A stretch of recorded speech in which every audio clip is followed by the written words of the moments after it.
नमस्कार दोस्तों, आप सभी का हमारे YouTube चैनल में स्वागत है। पिछली बार मैंने GLDB के गिर बुल के बारे में वीडियो अपलोड किया था। उसमें मैंने आपको बताया था कि जो इस बार का नया बुल है वो सुकान और उसका बाप है श्याम GLDB। दोनों ही GLDB के ही बुल हैं।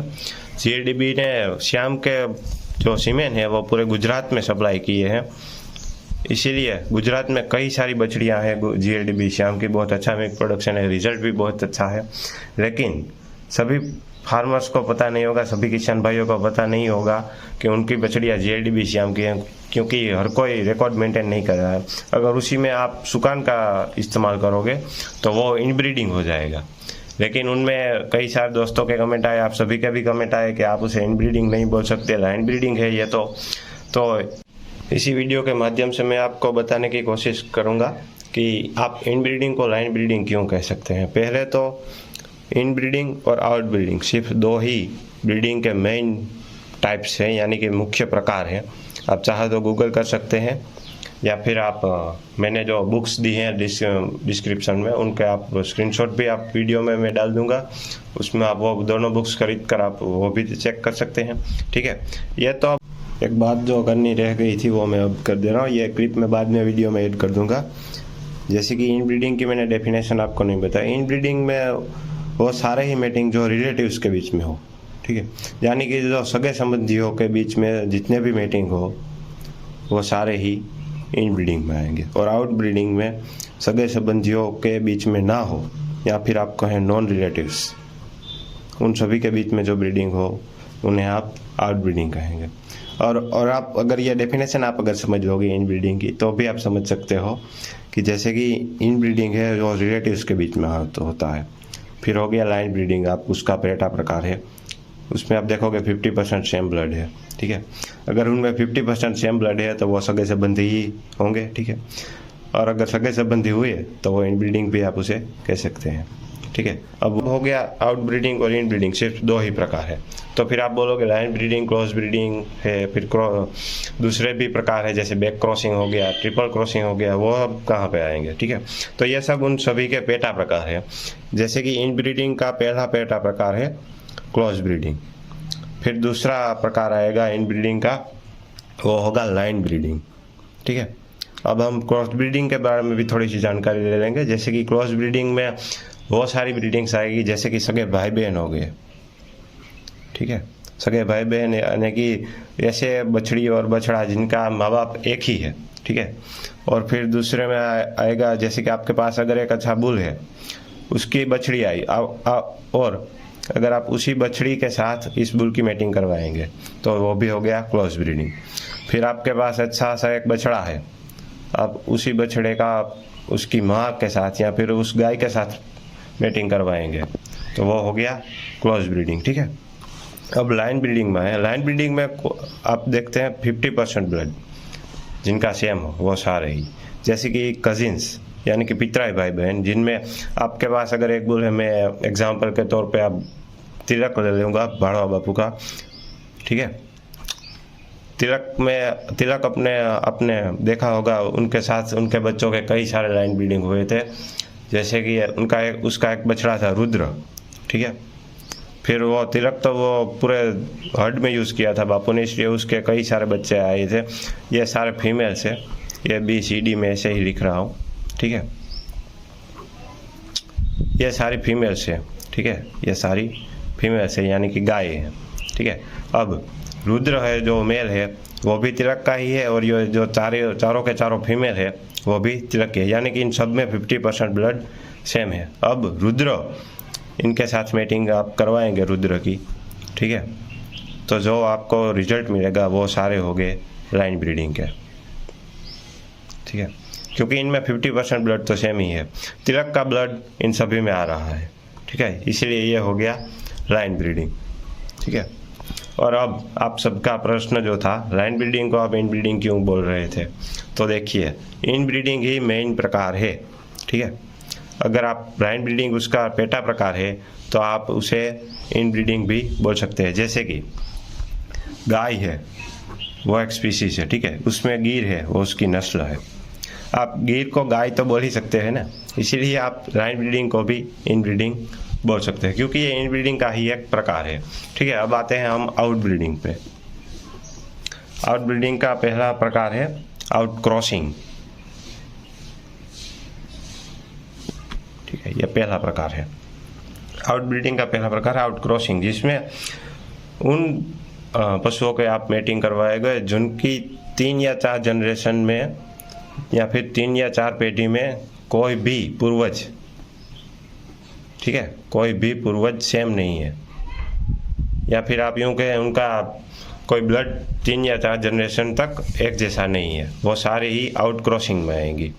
फिर दूसरा प्रकार है क्रॉस ब्रीडिंग। क्रॉस ब्रीडिंग में भी कई सारे प्रकार है। क्रॉस ब्रीडिंग में जैसे कि पहला प्रकार है क्रिस क्रॉसिंग।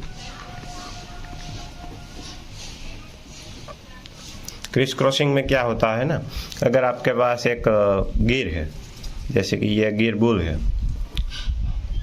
आप उसे एचएफ की गाय के साथ मीटिंग करवाएंगे, ठीक है,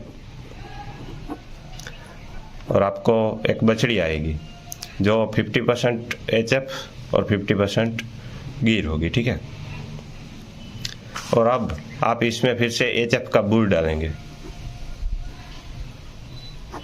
ठीक है, इसमें जो बछड़ी आएगी उसमें 75% तक एचएफ का ब्लड होगा और बाकी का 25% गिर का ब्लड होगा। अब जो ये बछड़ी आई आपके पास, उसमें आप फिर से गिर डालोगे। ठीक है, इसमें आप एक बार गिर का डालोगे, एक बार एचएफ का डालोगे, एक बार गिर, एक बार एचएफ, ऐसे ही ये क्रिस क्रॉस चालू रहता है। और इसे आप क्रॉस ब्रीडिंग का ये एक प्रकार है। फिर दूसरा प्रकार है इसका ट्रिपल क्रॉसिंग।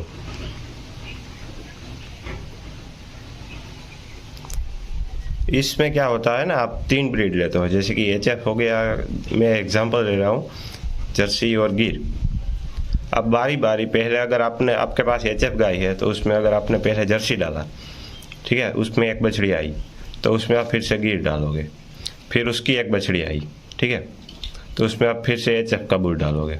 इस प्रकार से 3 ब्रीड, एचएफ, जर्सी और गिर, आप बारी बारी उसके बुल बदलते रहेंगे। अगर आपके पास एचएफ की बछड़ी है, आप गिर डालोगे, गिर और एचएफ की जो बछड़ी आई उसमें आप फिर से जर्सी बुल डालोगे। ठीक है, ऐसे काम चलता रहेगा। सिर्फ 3 आपके पास ब्रीड के सायर होने चाहिए, बुल होने चाहिए। आप बारी बारी एक अलग अलग ब्रीड के बुल आप उसमें डालते रहेंगे। फिर तीसरा प्रकार है उसका, वो है बैक क्रॉसिंग। बैक क्रॉसिंग में क्या होता है ना, जैसे कि हमारे भारत में जो पहले वो ब्रीडिंग पॉलिसी थी कि जो देसी गायें हैं जिनकी कोई ब्रीड नहीं है, उनमें आप एचएफ का ब्लड डालोगे। तो वो एचएफ अभी तो वो इतनी प्योर नहीं हो गई है, लेकिन वो एचएफ का आपने डाला, वो 85% तक अराउंड आप पहुंच गए होगी। देखिए 3-4 जनरेशन या 5 जनरेशन तक तो एचएफ डाली थी, और अब जाके देसी ब्रीड के बारे में थोड़ी सी पॉपुलैरिटी आई है।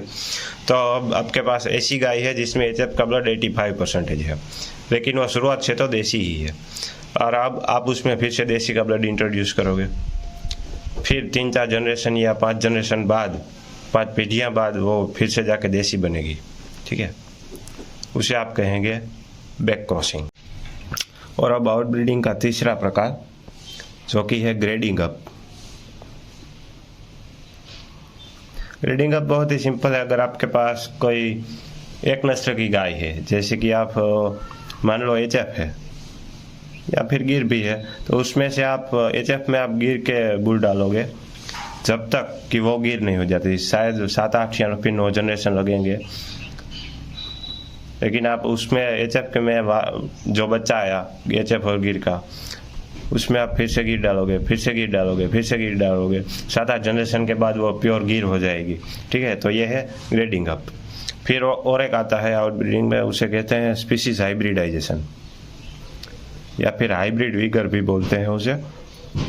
इसका बहुत ही बेस्ट एग्जांपल मैं अगर आपको दूं तो वो है खच्चर। ठीक है, जो कि गधे और घोड़े का मिश्रण है। या फिर दूसरा अगर मैं आपको एग्जांपल दूं तो वो है लाइगर, शेर और बाघिन का। ठीक है, तो ये है स्पीसीज हाइब्रिडाइजेशन। स्पीसीज हाइब्रिडाइजेशन यानी कि जो स्पीसीज के बीच में होता है। गाय एक स्पीसीज है, भैंस भी एक स्पीसीज है, लेकिन अगर आप बोलोगे गिर, काकरेज, तो ये दोनों स्पीशीज़ नहीं, ये नस्ल हो जाएगी, ठीक है। और फिर भैंस में आप जाफराबादी या फिर वैसे ही कोई ले लो। अगर गाय और भैंस के बीच में अगर कोई मेटिंग हो, अगर बच्चा पैदा नहीं होगा लेकिन अगर फिर भी हो तो उसे आप स्पीशीज हाइब्रिडाइजेशन बोल सकते हैं, ठीक है। तो आज के वीडियो में बस इतना ही। अगर आप लोग सभी को वीडियो पसंद आया हो तो लाइक कीजिएगा, और मैं अगले वीडियो में आप सभी के लिए इनब्रीडिंग और आउटब्रीडिंग के नुकसान क्या है, फ़ायदे क्या है, पशुपालक को अगर दूध चाहिए ब्रीडिंग के माध्यम से, अगर वो दूध ज़्यादा लेना चाहता है अपने पशुओं से, तो उनके लिए कौन सी ब्रीडिंग की टाइप जो है वो ज़्यादा फेवरेबल होगी, ज़्यादा अच्छी तरह से वो समझ पाएंगे, उसके बारे में मैं अलग से एक वीडियो बना के लेके आऊँगा। धन्यवाद।